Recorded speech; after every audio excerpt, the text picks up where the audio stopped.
Hi and welcome. I'm so glad you found my channel. My name is Erin, and on my videos I show you how to create DIY bath and beauty products. So let's go ahead and get started with this week's video. On today's video, I'll be showing you how to create this facial cleansing balm.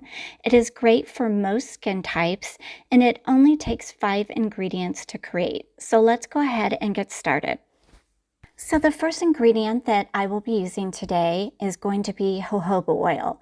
Now most of you know that jojoba oil is actually not an oil, it's a wax, but it is really good for most skin types and it helps to balance the sebum production in the skin. Cerebellina is the next ingredient that I'll be using. It's very similar to beeswax and it gives the finished product that satin-like feeling to the skin. This next ingredient, Olivium 1000, I chose because it provides long-term moisturizing benefits and it also helps to thicken up the balm. Stearic acid is a great emollient as well as a cleansing ingredient, so I'm going to go ahead and add this to my balm. Okay, so now it's time to go ahead and cover my ingredients. I gently want to melt them down completely, and this process usually takes about 20 to 25 minutes. 25 minutes later, here is what everything looks like. It's nicely melted down. Now with my heat gun, I will be checking the temperature. I want to make sure that everything has cooled down to 160 degrees Fahrenheit before I add my next ingredients. Now that my ingredients have cooled down to below 160 degrees Fahrenheit, I will be adding my preservative.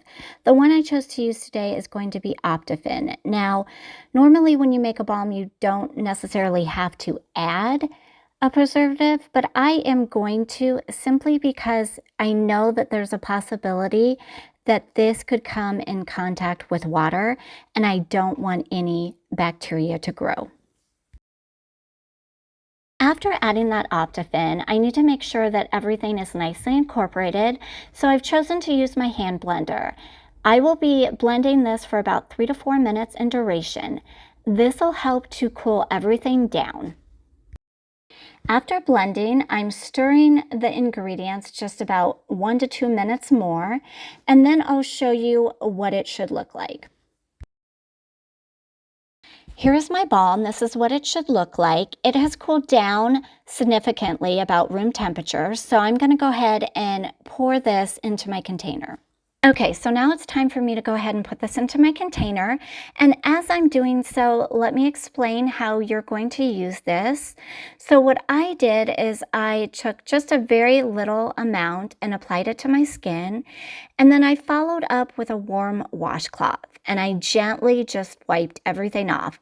This was great for getting off not only my SPF or my sunscreen, but also my makeup as well. And then what I normally do when I use a balm is I will follow up with a gentle cleanser afterwards. So you can do it that way, or you can just use this as is, and that's it. So kind of play around with it and see what works best for you. So here is a look at the finished product in its container, and I love the light yellow color that comes naturally from using that jojoba oil. Before I go ahead and end this video, let me share with you the formula and any substitutions that you can make. So thanks for watching, and if you'd like to see more DIY formulas, don't forget to like and subscribe.